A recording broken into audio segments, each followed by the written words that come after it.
ไปขี่แล้วได้หนูป้าทุกคนเบิ่งในนี่ป้า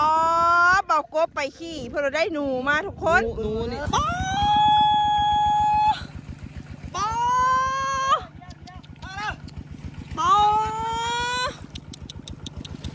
ไปแล้วสบายดีทุกคนมื้อนี้มิวสิพาทุกคนไปเบิ่งน้องทรายเสียงเหมือดูดหนองอยู่ทามเนี่ยทามหนองปลาดุกวันนี้กับมิวกับสิไปกับน้องเหมียวน้องมิงเด้อมื้อนี้เด้อสิพาเพิ่นไปหาบ่าวกบ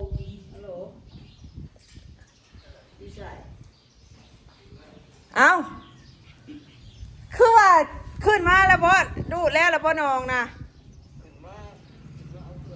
สิลงไปอยู่บ่นี่เขาเจ้างมแล้วบ่แหละถ้าการว่าสิลงไปสันดอกกับอันมิงเหมียว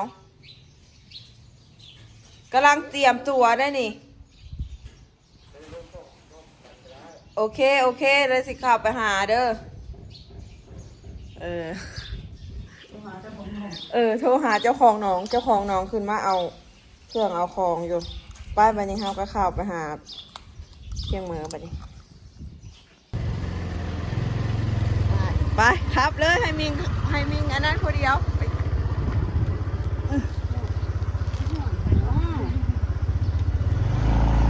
ไปทุกคนบันนี้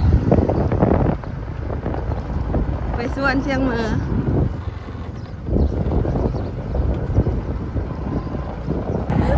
ปล่อยป้ามิงหลังโอ้ยถ้าเพื่อนดีกว่าโตก็ได้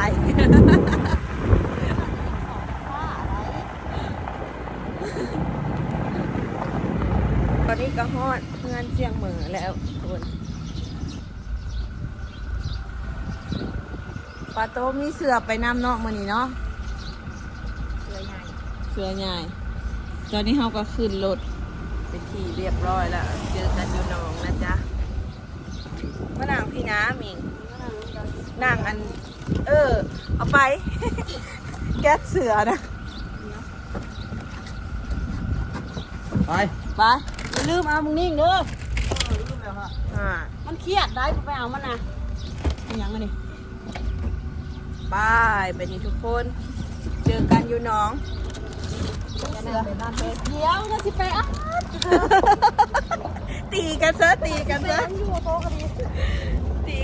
แบบนั้นมันดีแล้ว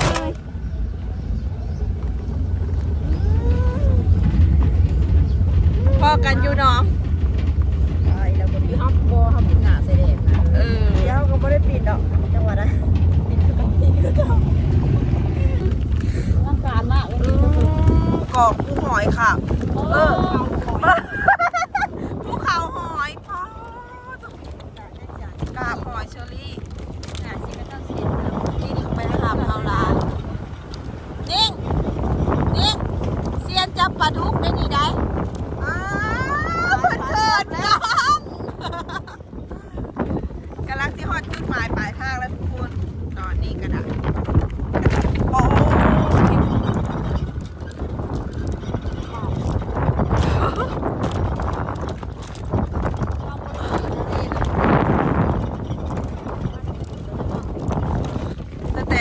บ้านเฮาได้ทางยาว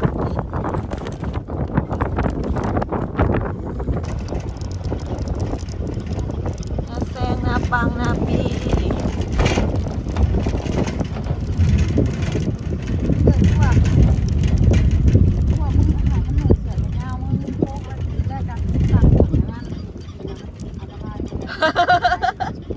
หัวแห้งเลยดิ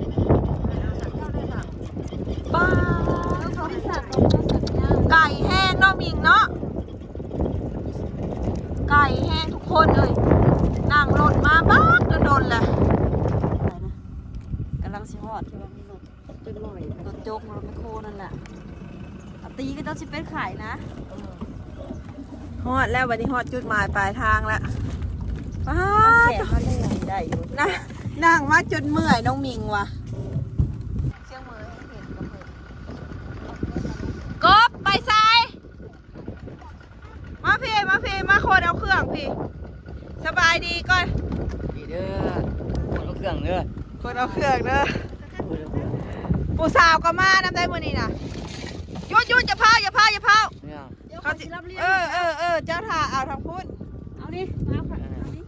นี่สาวมิงสาวเมียวก็มานี่ตอนนี้ก็ฮอด นั่งเนาะ จุดหมายปลายทางแล้ว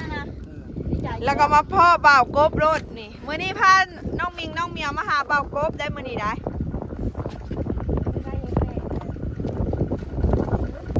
อึ๊บโอ้ย มาเอาอีกเด้อบ่าวกบเอ้ย ใครแต่ทางโหลดมาฮอดเนาะทางโหลดใหญ่ฮะนะ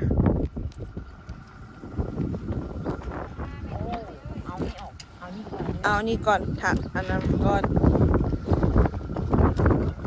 นาเสียงเหมือขึ้นมาอยู่ไก่แท้เหมือ จังหวะนี่ครับแต่ว่ามันโดนมาพอด เอาพี่ ใครแต่โหลดมาฮอด เอาคนนะแม่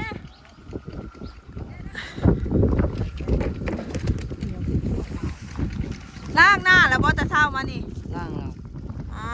เพิ่นกับแบบบ่มีความมั่นใจให้นะจับเราได้ ล่างเรา เฮ้ยคือได้ไวเทนิ่ง ไม่ดีแหละ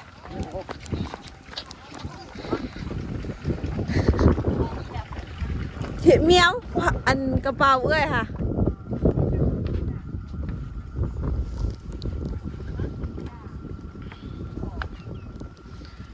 บ้านแบบนี้เฮาสิไปหาหมองอยู่เทียงก่อน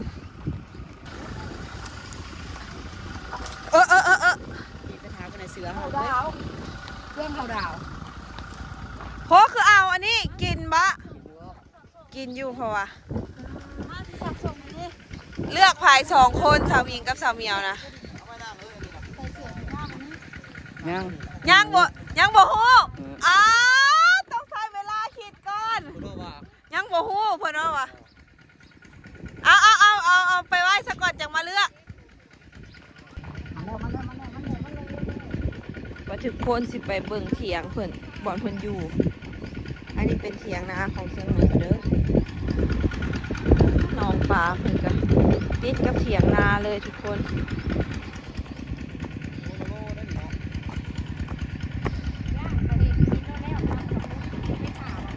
ปิ้งอันนี้ปิ้งลูกมันกินคือ ลูกมันบ่เนี่ยปลา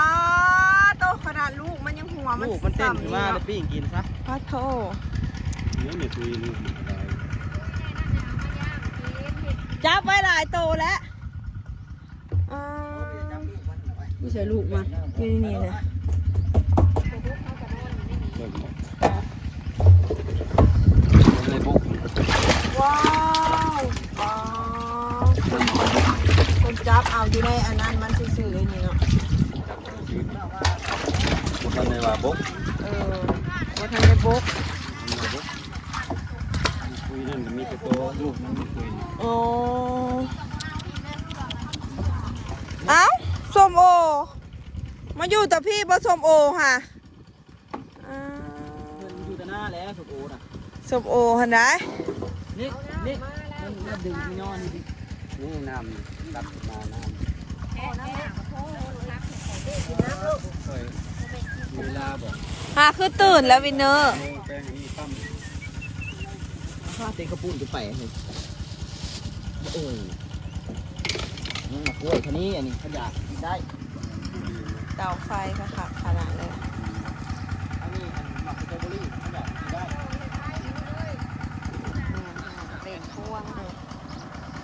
เจ้าของหนองเอาเลยอ้าวเหยียบแล้วโอ้ย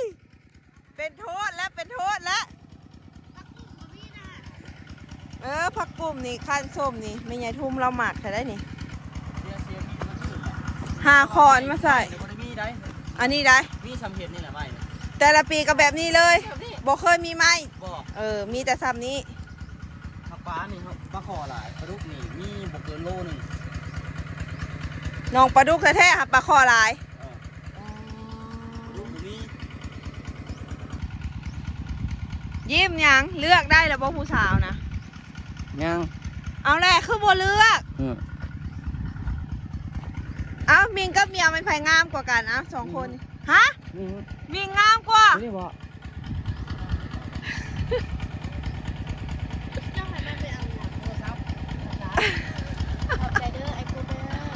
ไปเอาไม้โทรศัพท์มานี่ โทรศัพท์อยู่ในอันในเกียร์รถนะเกียร์รถ อ่ะสิได้บอกเสียงมือใส่ไปเอาโทรศัพท์จะว่าเอากระเป๋ามาแล้วทุกคน น้องเก่าโทรศัพท์ก่อน โอ้เอากระเป๋ามาก่อน เราโทรศัพท์แบบนี้ น้อง นี่ก็ไปเอาอีก ฮะ ก็ไปเอาอีก ก็ไปเอาอีกโอ้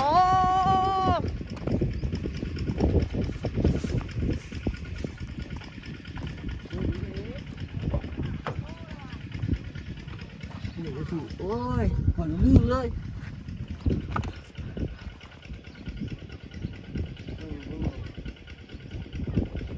ได้ถูกครับ จักโมงก็เบิ้งละแม่จักโมงค่ะบ่ายเพื่อนวะเด็ดแทงนะกบกระดา บ่ายแต่ว่าตอนนี้11 โมงบ่าย ไอ้กบเบากบเอามีดมาแน่เอามีดมาแน่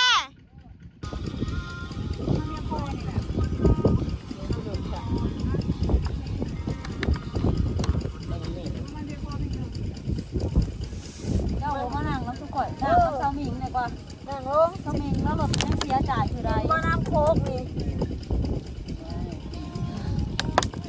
ประจำยุ่นอันห้องปลาดุกนี่น้องปลาดุกเลยบ่บ่ได้ขึ้นเมื่อ สู้คนถ่ายเชื่อสะพานเราได้โคถ่ายถ่ายอยู่เนาะ นี่น้องปลาดุกเด้อ อันนี้น้องปลาดุกบ่ น้องปลาดุกเบากบประจำอยู่นี่ว่านะ แม่น้องปลาดุกก็จำอยู่นี่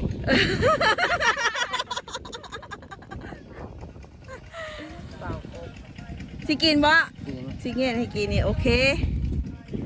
หายเซาหมิงเหยียนหายซะ เออ เซาเหมียวโอ้แล้วว่าเราเนื้อเซาเหมียวเซาเหมียวเย็น เลือกได้หรือบ่สองคนนั่นน่ะ ถ้าชิ้นเลือก เจ้าเลือกตามหัวใจของเจ้าตามแบบ เจ้าบ่ต้องเกรงเจ้าบ่ต้องญาติใครเสียใจดอกบอกโกเบิร์นตัดสินใจของเจ้าสิเลือกเซาหมิงก็ได้เลือกข่อยก็ได้ข่อยบ่ได้ว่าอย่างเจ้าเลย ลูกนี้ เลือกผู้ใดเสื้อเหลืองหรือเสื้อขาว เสื้อเหลืองหรือเสื้อขาว ว้า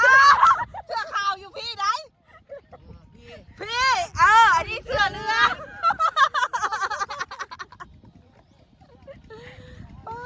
เบากบโล80,000อามิงเฮ็ดอันแป๊บซี่ให้เพิ่นกินแน่เพิ่นเมื่อยได้ นี่หนาวขึ้นหนาวแห้ง คืนนี้ได้ หนาว หนาวแห้งมีเสื้อแขนยาวใส่อยู่บ่ มีซื้อใหม่แล้ว ซื้อไม่ ใครซื้อให้เจ้า ซื้อเอง เจ้ารับจ้างได้เงินบ่ ก็ผมพื้น คนพื้นให้ผ่าย เพื่อนขอกัน โอ้เราให้เงินเท่าไหร่แบบนี้ เจ้าสิเลือกขายแบบนี้เจ้าบอกข่อยกับเซาเหมียว หมูโซนเลือกแป๊บซี่ ทำไม ต้องหาว่ามีทางเดี๋ยวให้เพื่อนกินแป๊บซี่ก่อนแซ่บปะ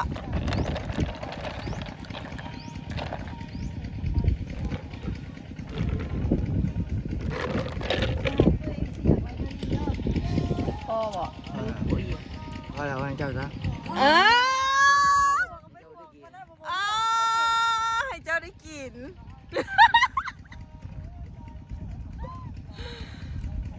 มันน่ามาบ่เลือกเซาหมิงเป็นห่วงเป็นใยแล้วเราว่ามันข่อยเด็กก็บ่อยากให้ข่อยกินซะ ซื้อมีไว้เพิ่นแก๊สหนึ่งในเถียงนี่นะซื้อวาง3 มื้อคือหลัง มีไว้แก๊สหนึ่งเบิ่นละบ่กินมื้อละจักห่อกินห่อเดียว กินมื้อละห่อคือเบิร์ดไว้เทศหากระซื้อมา3 มื้อแก๊สหนึ่งมันมีจักห่อ แม่น24 24ฝ่าย ป้าโทกินมื้อละห่อประชามื้อเบิร์ดแก๊ส บ่ได้กินข้าวน้ำหมูเลย3 มื้อแล้วบ่มีว่า กินแต่มีอย่างเดียว มีอย่างเดียวผักกิ้งมีกับข้าวได้ เออ ที่มีกับข้าวได้ ปลาเนี่ยบ่อยากแล้วเดี๋ยวนี้ เบื่อแล้วบ่ปลานะ เบื่อปลาแล้วเนาะ กินตามี่ นี่มีเป็นอะไรนอนนาม่วนอยู่ให้เลือกนอนนาก็นอนอยู่เพื่อนสินอนใส่นอนนาเป็นหยังคืออยากนอนนาคือบ่อยากสุขสบายอยู่เพื่อนอยู่ชานมันเป็นอะไรบ่มากมานานมันเป็นอะไรเงินขักมันหยังบ่เลยตัวไหนมันขักมา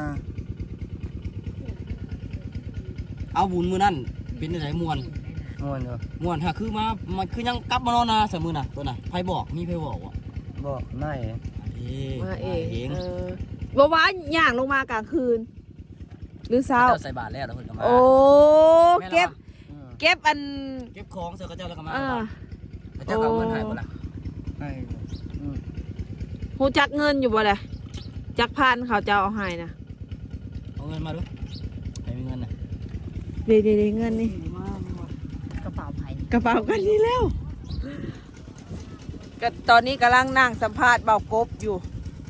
เพิ่นสิเป็นตัวนี้พิเศษเงินเนี่ยบ่ฮู้จักว่าใบหยังมาหยังแต่ข่อยไปซื้อได้เบิดทุกอย่างในโลกนี้ ว่าหน้าตาเป็นไง อันนี้ใบหยังไง เพิ่นยิ้มเพิ่น อันนี้ใบพันกีบเนาะถูกต้องเด้อว่าตัวนี้ได้ใบหยังอันนี้พันกีบถูกตัวนี้ใบคือกันระหว่างสองใบนี่ครับไปพันกีบคือกันอันนี้ซื้อจะสูตรบ่นี่ดูได้อันนี้เห็นบ่อันนี้ใบหยังอันนี้ใบซิปอันนี้ซื้อจะสูตรตัวบ่นี่ตัวนี้ซื้อได้บ่ใบหยังนี่2,000อันนี้ซื้อจะสูตรตัวนี้ว่าซื้อได้บ่ 2,000 สมมุติว่าร่วมกันนี่ล่ะซื้อตัวนี้ได้บ่ได้นี่ได้โอ้โหได้ถ้าสิร่วมกันนี่แม่นราคาบางนี้โยไก่ บ่กระเดียวนกสุดน่ะ ใบยังนี่2,000 อ้าว ใบ10,000 ซับโซนไปแล้วบัดนี้ แสดงว่าเป็นหยังบ่ได้ฮู้บ่ได้จื้อ เว้า ไปซื่อ เว้าไปซื่อๆ แต่มันถูก เอา มันสิมีเงินไปตักใบในเงินลาวเฮานี่มันก็มีดำ5-6 ใบนึงเนาะไป500ไปพันกีบไป ใบมาแน่ 2,000 มี มี บ่ แต่ซ้ำนี้ มันมีแต่สำนี้ในกระเป๋า มีแต่ใบ10 ใบแดงๆเหลืองๆนี่บ่มีบ่ บ่มีแค่นั้นแหละ เอาซะเอาสำนี้ก็ได้ซะเอา เอาให้แล้วทราบไป10,000 ยิ้มกับยิ้มให้กินนี่ บ่ให้บ่ พอหายเพิ่นก็ได้ยังบ่ทันมีบ่อนซื้อ โอ้เพราะว่ามันไก่บ่อนซื้อหั่นนะ เสียอะไรบ่มีว่าหายเงิน บ่ คันบ่ซื้อโลดน่ะเสียเงิน โอ้เป็นอย่างนั้นเนาะ นั่นให้ต้องซื้อเลยเป็นไปได้เดี๋ยวใครซื้อให้เพิ่นเงินเฮานี่สิถามเนาะว่าเจ้าน่ะไปบุญน่ะมันก็หลายบ้านเนาะในชีวิตของเจ้านี่นาบางเหนือเคยไปบ่เคยไปนาบางใต้เคยไปบ่เคยไปนาบางทงเคยไปบ่เคยไปโคกสว่างเคยไปบ่เคยไปบ้านตาลเคยไปบ่เคยไปบ้านด่านเจ้าเคยไปบ่ป่า บุญบ้านใดมันม่วนที่สุดสำหรับเจ้าม่วนแท้ม่วนแท้ๆนะบุญบ้านใดม่วนบ้านทงเฮ้ยมันยังก็จากทงโลดอะไรเดี๋ยวนี้นะ บ้านทองคือมาแห้งแต่เหรอ สมมติว่าบุญแจกข้าวก็บุญบังไฟนี่บุญยังม่วนกันบังไฟ เฮ้ยฮู้อีกบ้านนี่ บังไฟม่วนกว่าสมมติว่าบุญบังไฟกับบุญอันเอื้อส่วงเฮือเด้ม่วนได้ม่วนกว่ากันม่วนกับบุญบังไฟม่วนกว่ากันบุญบังไฟม่วนกว่าบุญบังไฟนี่มันกินกันหลายเบิดบ้านเนาะเขากินเนาะเด้มันนี่เจ้าเคยไปบ่งานทาสงานเป็นสามเคยไปแต่นว่างอันนี้บ่ได้ไปบรรดาชั้นใด เคยไปแต่บ้านบุญเดือน3เคยไปแต่บ้านนาว่าง เคยไปแต่บ้านนว่างม่วนละว่าบ้านนว่างเฮาก็ได้ม่วนเนาะเป็นไปได้เจ้าจะอยู่นว่างน้อยหรือนว่างทงสั่นโลดฟังเด้อจะนัดเด้อไปแจ้งไปหยังง่ายมาเลยก็ได้พร้อมหับดอกคันนี้ก็ได้เจียงเหมือพร้อมหับเด้อนี่เด้อแสดงว่านว่างน้อยนี่บ่อยากอยู่ปานใดย้อนว่าเขาเจ้าบ่มีการกินเลี้ยงดุเนาะนว่างทงนี่ได้จ้ะกินเลี้ยงเต็มที่ตลอดไปนี่คือเด็ดแท้นั่นดูได้เต็มที่ตลอดไปได้เฮ้ยเพิ่นว่านะท่านมาอยู่นำมันก็สิปันหน้าให้อยู่ปันหน้าให้เฮ็ดอยู่เฮ็ดกินเองปันหน้าให้ไว้เป็นมูลอยู่ดอกบ่น้อยก็หลาย สิเอาอยู่บ่เอาบ่นานะสิปันให้เอาไปเฮ็ดหยัง เอาไปเห็นหยังหน้าเอาไปเห็นหยังสิปานให้เอาไปเห็นหยัง เอาไปเห็นอย่างกู เอาไม่ให้นะเอาเมื่อไหมซะให้นะเอาเมื่อไหมเอาเมื่อได้บ่ให้นะ มือได้ เห็นหยังคือเอาเมื่อบ่ได้ พอให้ บ่นะเขาจะให้ไม่เท่าให้นี่ให้เจ้าเอาเมื่อนี่เอาเมื่อได้บ่ บ่ เห็นได้ให้เอาเมื่อตักโซลามิโคเมื่อได้บ่วะ อยู่ยาได้เสียหายได้ ว่าในใดก่อนเมื่อกี้นี่ สารลงบัตรซื้อตัวนี้แห้งมาซะ เป็นหยังคนชาโลงคือตัวนี้เป็นหยังชาโลงเขาคือตัวนี้ เขาเราเมื่ออาบน้ อันเป็นคือว่าตู้หลังหยังบ่มันเข้าใจ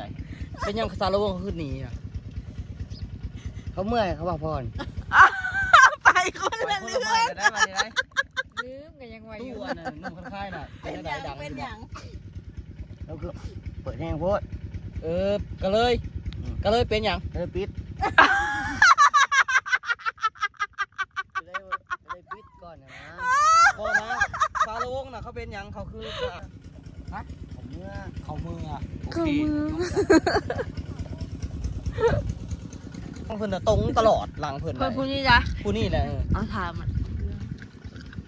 มันบ่คือเก่าได้ประมีบัด บ่ถามมาให้ค่ะ กบเจ้าก็รู้สึกว่าซบเจ้าแตกอยู่บ่ล่ะ ผมซึกอยู่ อันนี้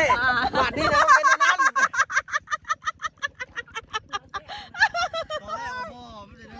เอออุ้ย จีกนี่จะเบิ่งคอยไปจีกมันนะจะเบิ่งจีกมันนะ จีกมันออกแล้วมันเป็นอะไร อืม จีกออกเห็นยัง เลือดออกจีกมันเลือดออก ได้อยู่ป่าไปยังคือได้หนู เลือดหนูใหญ่ ไปยังคือได้หนูน่ะ เอามาพี่ เบิ่งดูอ่ะไปยัง มา ขี้ ไปขี่แล้วได้หนู เออ ป้าทุกคนเบิ่งในนี่ป้าเบากบไปขี่เพื่อเราได้หนูมาทุกคน หนูนี่เอาแขนมาแล่ได้กับหนูดูแขนย่อแขนขึ้นมาใหญ่กว่าแขนเพิ่น ป้า ใหญ่กว่าหน้าประมาณโตละโลหนูนี่น่ะ ทุกคนเบิ่งในนี่ หนู ประมาณโตละโล มาเด้อ หนูอย่างนี้เขาเอิ้นผมเอา แบบนี้กับเป็นตาเอารางวัลให้อยุเบากบทุกคน ไปขี่ ไปขี่พอได้หนูผูกใหญ่มาทุกคนป้าตัว ไอ้ข้อนตีเอา ไม่ค่อนตีเอา เออ ป้าตัว มันก็เล่นเร็วอยู่หนูนี่นะ ได้เร็วอยู่ อาจจะคือเล่นทันซะ ไอ้ข้อนหมกมัน โอ้ อ๋อตัว บ่จะขี่ไปแล้วมันเล่นเลยบ่ มันเล่นเลย เล่นเลย โอ้แหล่แล้วก็ไม่ค่อนหมอกเอาเลย แม่ ป้าตัวเก่งเบากบนี่ป้าตัวจะอ่อนดิป้าหลายปีซีซ่าแล้วได้นี่หลายปีแล้วบ่ได้เห็นหนูบ่ได้เห็นหนูตัวใหญ่ๆแบบซี่นะป้าทุกคนเบากบเพนนางสูบยาทาน้องแห้งเลย คือท่าคือกบสิโดดท่าก็คือกบสิโดดเนาะโอ้ยมักใจมักเท่มันเป็น คนชื่อกบกระนางคือกบเนาะ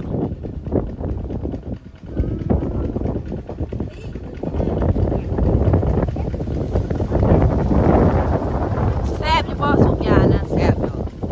อยู่ดูจะตีอย่างนี้ หลานก็ไปกวด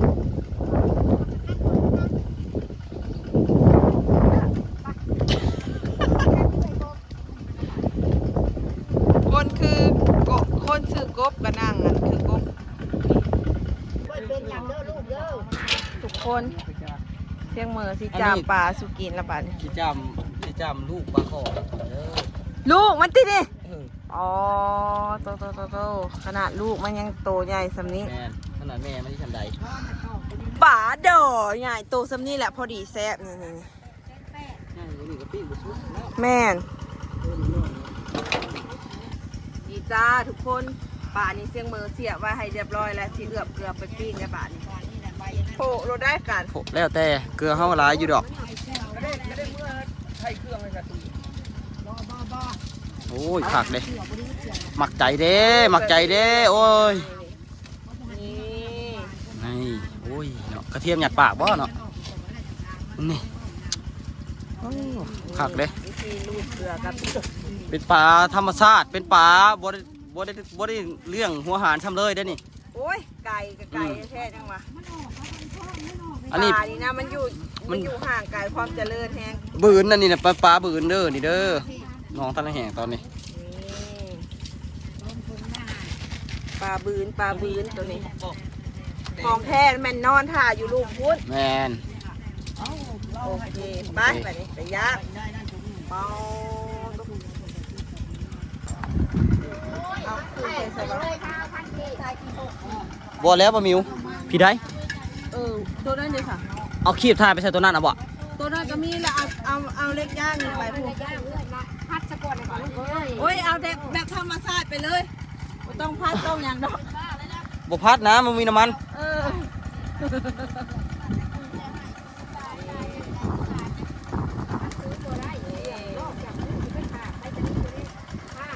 ไม่โอเคบาดนี้ โอเคเป็นนี้ทุกคน มีแต่รอถามมันสุกได้ไปได้เสียได้ไปได้เสีย มิงมาโซ่สีมือตามบังหุ่งนู่นนี่เสียงมือในอนาคตต่อไปนี่เสียงมือสิเปิดห้านตามบังหุ่งให้ได้นี่ แม่สิปานให้เพิ่นนั่นน่ะ3%ของร้อย โอ้ สมมุติเขาได้แสนกีบเขาให้เพิ่น3,000กีบเลย เออเจ้าละเอาไป 97,000 97,000เลย บอเด็ดแทงนี่เด้อเพื่อนสิเปิดอันคู่กัน2 คนเพื่อนนี่ โอ้ยได้สมมุติว่าเขาขายได้อันนั้น1,000 ล้านตัวมือนี่นักวิ่งได้มือละ30ล้าน เฮ้ยจักซาดมันจักสิเป็นแล้วนะ ให้ 3%เนาะ ป๊า ได้มือละ100 ล้านนักวิ่งเขาไปไหนมือละ3 ล้าน ขายตามบักฮุงนี่สิได้มือละ100 ล้านโอ้โกยเมียวเตรียมหับสับเลยไทโตนะขายตามบักฮุงสิได้มือละ100 ล้านพุ่นนะอ่ะตามไปนี่เฮ้ย 30,000ก็ได้มื้อละ3,000กีบได้หญิงค่ะบ่ได้อีก เมียวแค่ได้มือละ3 มือละ30,000อยู่ได้แต่อะไร1,700 1,700นึงบ่ 1,700กีบ โอ้ย 1,700 หรือ แส 1,500 นชูต้องได้นะมือละ3,000น่ะต้องได้มือละแสน คืดยากเลยนะขอให้ตอนนี้กับท่านบ่วะที่ว่าคุยกันมาเนี่ยทัน จ้ามิงต้องเสื้อสีมือเจ้าของต้องขายได้มือละ100 ล้านมิง ขายแล้วขายได้มือละ100 ล้าน ใส่กระติก ได้มือละ ไว้ 3 เนอะ ล้านขาย3%เลยสัก ป้าพักกับสมัครขาดเลยเนาะ ไปย่างแม่ก็เห็นถุงพนักงานแม่ยาเนาะเอาให้นะให้แม่เดียว เน้นทางใดก่อนก็ ทั้งหัวกับทั้งท้องมันเถอะก่อน โอ้สูตรของเสียงมือเองเด้อดีเด้อ นี่อันอื่นมันนี่ก็เป็นมันเป็นตามมันโลด ถ้าหัวกับท้องซุกเลยคือโอเค ข้ามันเท่าที่ไข่โลดบริญญา มาอันนี้เทน้ำจิ้มกินกับพันป่า บ่ฮู้ว่าสิเป็นแนวใดเนาะ โอ้ยเสือสีมืออยู่แล้วว่าแซ่บ ถ้ากินแล้วผมเปิดฝาเด้อลืมกันนะ ตอนนี้กับน้องมิงกันเตรียมเครื่องตำมะพริกสีตำมะฮุ่งเบิ่งหน้าคนตามกันแซ่บอยู่แล้วทุกคน อย่างเพิ่มซีมดูจ้า อ้าว ย่านบ่ส่งปานใดดอกสามีไม่ใส่หวานย่านกับบ่หวาน หวานจ้ะ ส้มเล็กใส่อีกบ่คอยว่าคือบ่อยากส้ม ใส่อีกอันน้อยหนึ่ง เกลือเนาะ แล้วก็เอาเกลือใส่ มันอยากจางน้อยหนึ่งใส่ซองบิ้งอันนั่นแหละมันไม่ใช่ซองก็ บ่โดนนั่นคือรอดอ่ะ ทุกคน จะได้มือก่อน ตามมะฮุ่งใส่มะกอก มีกะปิอยู่บ่บ่มีกะปิบ่ดาวลงมา ตู้ทองพูนเพิ่นเอามากอกมาผู้กับตู้ยางกอมือ ตุ้ย ตู้ทองพูนกับตู้ตุ้ยแล้วเอามากอกมา ข้าวหอมปลูกเองว่าซั่นปลูกเองปลูกเอง ปลูกเองบ่เฮ้ย แม่น พักปลูกเองเด้อนั่นเด้อ ปลาสับสีม่วนกินแล้วนะสะเนาะ แม่ แบบบ่ต้องคืดอย่างหลายหั้นนะ มันต้องเป็นหลายพักปลูกเอง ยังท้องคูนคือว่าจะสะซายังใหญ่ไปในท้องคูนนี่มันจะเข่าของกว่าก่อนจะไม่ได้กิน สิไทยชะโนด อ่า เอาแล้วบ่ได้แล้วว่ะบอกกับสองคนทุกคน ล่างมาเลยเฮ้ยอ่ะอันล่างโอเคอย่างน้อยก็ให้มันผ่านน้ำพะนะเออ มะกอกที่ชอบชนิดเด้อมะกอกเหลืองกับมะกอกขาว โอ้ มะกอกเหลืองกับมะกอกขาวนี่มะกอกอะไรเจ้ามะกอกเหลืองกับมะกอกเขียวมันเป็นขาว ตัวใดแซบจะว่าสองอย่าง ตัวเหลือง ตัวเหลืองแซบโอ้การันตีได้เลยเนาะอ่ะอืม บริเก็ตกว่า ตัวที่โบแซ่บสุดเป็นตัวนี้มะกอกนี่ปวดนี่จังนี่หน่วยนี่เป็นตะยากเป็นตะยากหาหน่วยนี่ บ่เป็นตาอยากเลย นี่อยากได้มะกอกอันนี้กูอยากเอามันได้กินได้เลย อ้ายน้ำจิ้มนี่แซบเด็ดแห้งน้ำจิ้มนี่มาเลย อันคุกกี้นะแม่นั่นอยู่เขาเอิ้นมันยังอยู่อยู่โรงแรมอยู่ที่อยู่อังกฤษนะเพิ่นจ้างให้เพิ่นไปเฮ็ดอยู่พุ่น เอา แต่เพิ่นบ่ได้ไปเฮ็ดให้เขาซ้ำ บ่ อืม ปาดได้ผู้ มีพาสปอร์ตได้บ่ได้ไป ปาด ก็เลยได้เฮ็ดอยู่บ้าน ก็เลยได้เห็ดอยู่บ้านปฮะกติเราจะไปเฮ็ดอยู่อังกฤษพุ่นได้นี่ แต่เขาบอกว่าซื้อปิโยนไปเองเขาบอกก็เลยบ่ได้ไปค่าเห็นหน้าเลยบ่ได้ไป โอ้แพงเป็นไงน้องมิงรสชาติแซ่บอ่ะเชื่อสีมืออยู่แล้วนะนี่ป้าต้องโขกน้อยผมมีจะเคยมาจะเกิดบ่รู้ บ่ครั้งแรก มาฮอดไสไกลที่สุดนึงครับมาทางนี้จะเคยมาซัก มิแต่อ้อมไปหันหลายปีแล้วไปหาโลดนั่นเด้ ไปหาโลดตัวเสียนั่นเด้ จับคือวันตัว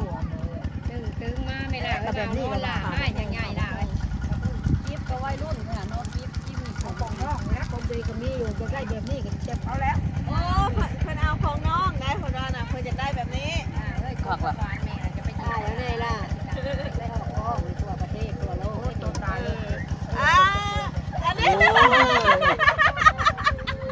เด็กจะดีทั่วโลกไรไปลืมมาทงมาเฉื่อยนั่นตัวออกการแหลมมันจะตายทุกคำมันโลกแล้วบอลจ้ากันแบบเป็นลูกมือนี่แล้วตายแบบนี้นะตื่นไปเลยวะตื่นข้าวมันโผล่ชิมือว่ะตื่นกบหายตื่นตะลึงตื่น กบไปหลอกเบิ่งหน้าได้ ตื่น ประ ว่า ธาน เจ้าเข่าให้ให้เมื่อกี้ในนั้นให้ก็ให้แท้ ให้ยังเราเว้ย เขาเจ้าเข่าให้ดิซะ อืม ไปอันหนึ่งงานแจกข่าวแม่เพิ่นเดี๋ยวสิเอาข่าวให้เพิ่นดีใจแฮงไปเลาะหน้าเลยบัดนี้ กับตู้อีกตู้ไปเปิดให้เลย จังว่านี่แหละตู้กระดาษ สาวลำวงด้วยค่ะเจ้าบ่ ขันหอดตัวละมันเต้นอยู่เนาะ อ้า สารวงอย่าลืมนายตุ้ยเด้อ ตู้ก็เปิดให้พี่หนู สาวลำวงกับฟี่ ลองหน้าขนาดลูกคอยบ้าก็ที่ให้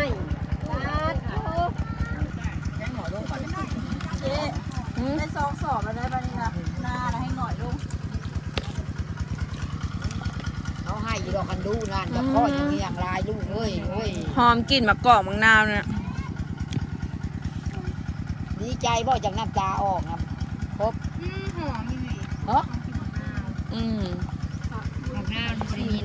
ป้า ป้า คอยยังให้ว่าเช้าปนก็นี่นี่นั่นนี่จัดมือเด็กกูให้คอยลูกเอ้ยเอาคอยแม่เช้าปนเงินให้ใช่ลูกคนน่ะมันกินประเด็ก สมนัว ตื่นมาแล้ว ประเด็กจังน้อย ตื่นมาแล้วก็ว่า สลาวมันเนี่ย บอกพวกบอกกลับไปหาพ่อแล้วได้บ่ครับ อ้าวพ่อพี่ บอกพวกอาจารย์มาหาพ่ออยู่บ่บอกมันว่า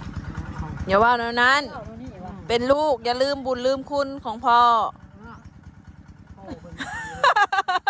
ว้าวเท่านี้ปัจจิห่างอิสระตายแล้วเป็นโทษแล้วกัน เราสิเก็บไปเรื่อยๆเนาะ โอ้ เห็นจัดบ่กินอันข้าวแล้วเขาจัดตามกล้วยตานีเนาะ จัดไปนี่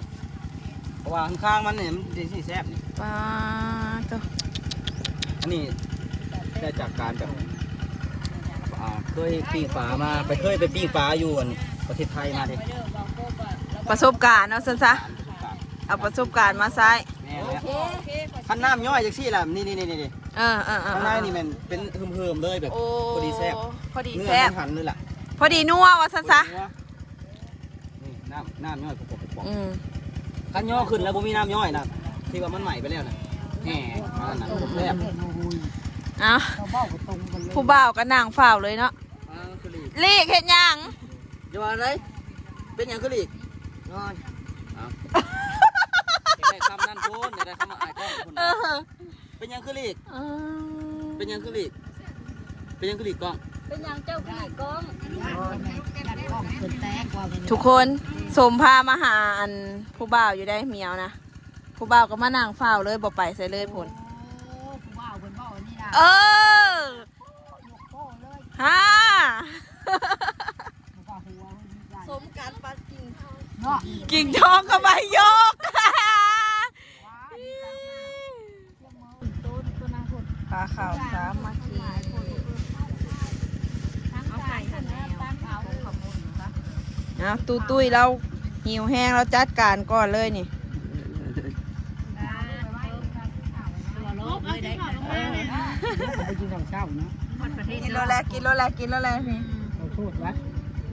กินเลยมาทุกคนกินข้าววันนี้ถ้าน้องกระบอกแห้งจักเถื่อแล้วพากันตะบกหุ่งปิ้งปลากินก่อน คือพอโจมไปทางผีลูกนี่ถ้วยบวงนี่เอาตักให้แน่เท่าพวกมันจะกินอยู่เทิงแล้วเอากระปุ้นใส่เลย พันปลา นิ่ง ว้าวได้ปลาอีกได้ปลาฮักไงพุ้นนี่ เสร็จบัดนี้เรียบร้อยเด้อเจอน้องมิงได้น้องมิงแล้วบัดนี้เอาเสร็จ เอาให้ในละ เอาบัดนี้เอา ได้ปลาเขาเอา นั่งเลยแม่นี่ แป๊บ อย่างนี้นะมีแต่เจล บ่าวิข่าวแดนเนี่ยลูกมาทางพี่นั่งเกอโบพี่ พาจะคู่กับส่วนจะคู่เนาะอันนี้เนาะ บรรยากาศทุกคนเอ้ย สลัดแต่เก็บมันมาถึงยามนี่เนาะ บรรยากาศทุกคน ถึงยามนี่เนาะ แซ่บ เบิ่งเหยียบน้ำเด้อตีมันมีน้ำนะ ลูกหลานเอ้ย จะแนวแซ่บ น้ำคือ ๆเอาทุกคนเมี่ยงปลาก่อนบัดนี้ คำนี่ มา คำ มา ครับ กิน ต้น น้ำกัน ครับ เด้ ต้ อน ทุกคนนี่ปลาเป็นปลานี้แล้วมันจะ มัน แน สิ วอะไรวะ มันจะปากสำไรเนาะที่งานเขาเนาะ ปลา มันบวปั้มมันนอน นี่เอาหน่อยแม่เจ้านี่ยัดเข้าแล้วนะป้ามิวขั้นบวกเขาเอารถดูดเขามีอีกโรเมโคก็ได้มีคือกันปักกลับเข้าไปตามหุงยุบเข้าไปอีกโอ้ยเนาะหมักใจเด้มิงก็ได้มิงก็เฮ็ดแล้วบัดนี้มิงยุบตามหุงแล้วโอ้ยยุบหน่อยแท้ เรามาหุ่งก่อนเลย ดาราวันก็พอดาราวันได้บัดนี้นี่ดาราวันก็ได้เอ้า นี่ ดาวานมาคนนี้นะ เฮ็ดปอนี่เอาเลยไหมกินได้ไหมนี่อุ้ยขัก คุณ เด้ นั่นจังห้องยังมันยังเบิดทางนั้นนะ มันยังเบิดโอเด้ว่าแล้วนะโทษเอารถ มันเบิดระเบง เพิ่นโทษเอารถ เอา ได้ น้ำเพื่อนไอ้เมฆเลย ลายแล้วกินโมเบิดแล้วมันทีมคือมื่อนั้นแหละทีมแบ่งเอาลูก ตอนนี้ก็กินข้าวอิ่มแล้ว ง่ายมากค่ะนี่เป็นตู้ผักไว้นั่งโอ้ก็ได้นั่งโอ้ มีแต่แนวแซ่บๆตำบักหุ่งก็แซ่บปิ้งปลาพันปลาก็แซ่บอย่างมื้อนี้นะกินแท้กินว่าทุกคน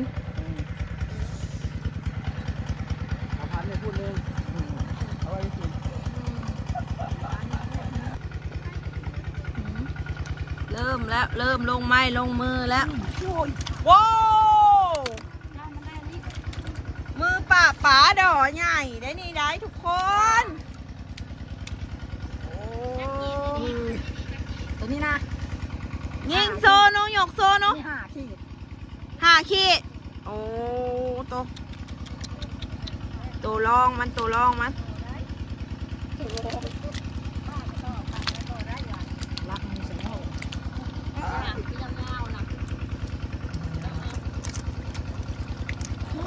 ผู้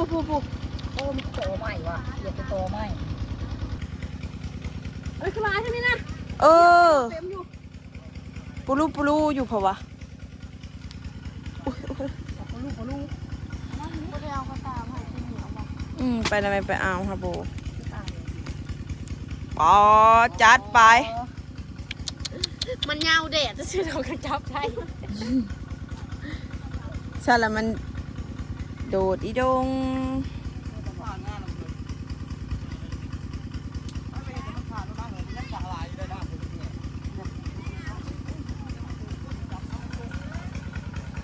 กระเด็นในหัวมันนี่เจ๊ผ่านกับมีเด้อกระเด็นตรงนี้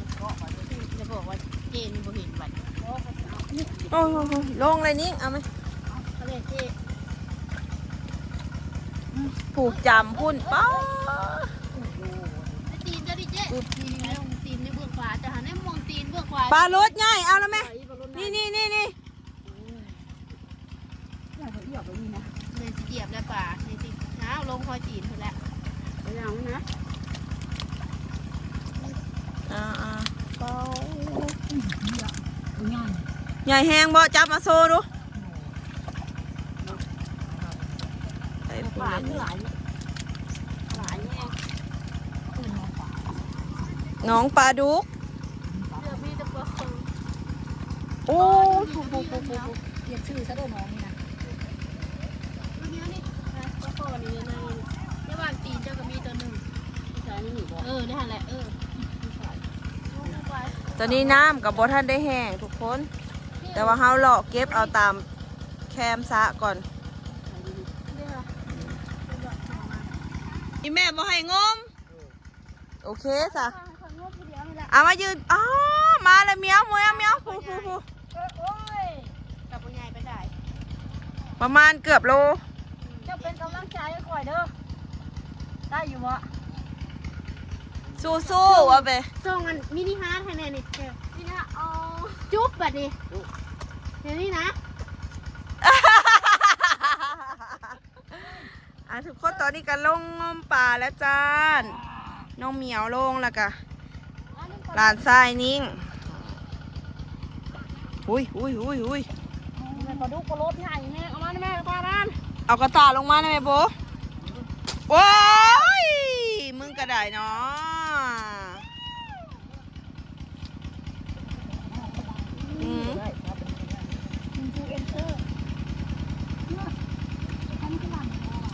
ปลาดุกบะเหมียวโอ้ยเอาใส่มันก็อันนั้นแหละวะเฮ้ย ลูกบอลใส่ตรงนี้มันจะบอลลูดลงทางลูกบอลเนี่ย ทุกคนเห็นวันนี้ปลาเนี่ยเป้าลงมาเลยมาอะไรคือบ่ลงฮะ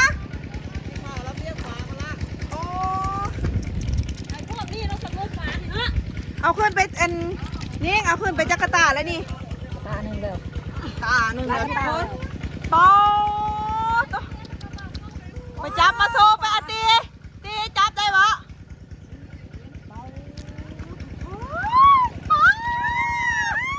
ปลาได้เลย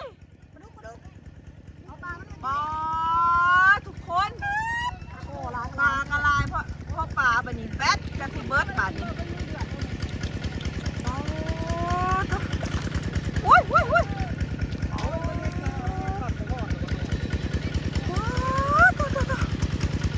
ปลาลายจริงทุกคน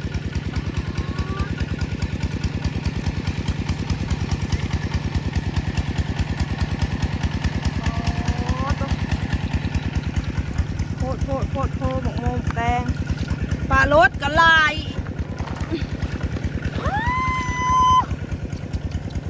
วันนี้อยู่ในรังกระสอบปลาเลี้ยงเอาทุกคน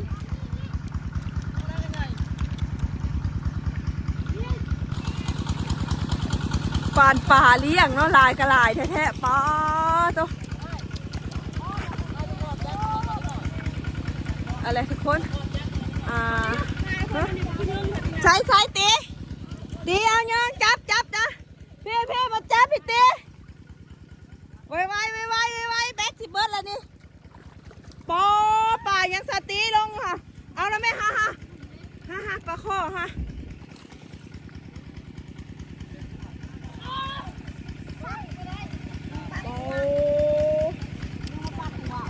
เอาโซ่ใส่กล้องดูนี่ปอตัวปอทุกคนบ่เคยเห็นปลาหนองนี่หลายกระหลายแท้ๆผู้เบิ่งปลาคอใหญ่แลนขึ้นมาแล้วผู้ตอนนี้เสียงมือก็สิอดบ่ได้แล้วอันที่แรกว่าสิล้ำเลี้ยงปลาขึ้นวะตอนนี้กำลังสิลงมาแล้วทุกคนป๊า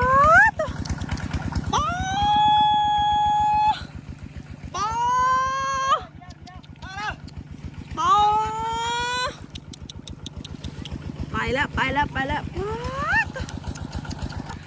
สำหรับคลิปนี้ก็สิขอฝากไว้สำนี้ก่อนเด้อทุกคนคลิปหน้าพอกันใหม่อย่าลืมกดไลค์กดแชร์กดติดตามช่องมิวสาวขมวนเด้อบ๊ายบาย